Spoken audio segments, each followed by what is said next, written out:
It was such a romantic affair, and as we kissed and said goodnight, a nightingale sang in Berkeley Square.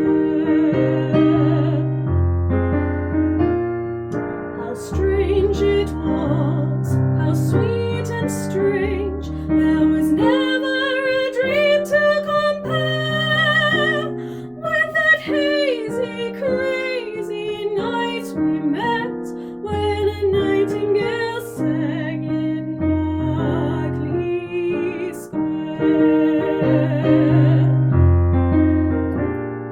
This heart of mine beat loud and fast like a merry-go-round in a fair, for we were dancing cheek to cheek, and a nightingale sang in Berkeley Square.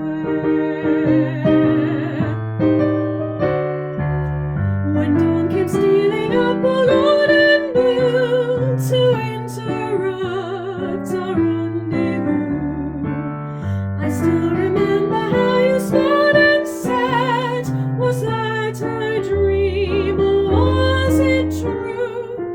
Our homeward step was just as light as the tap-dancing feet of a stair, and like an echo far away, a nightingale sang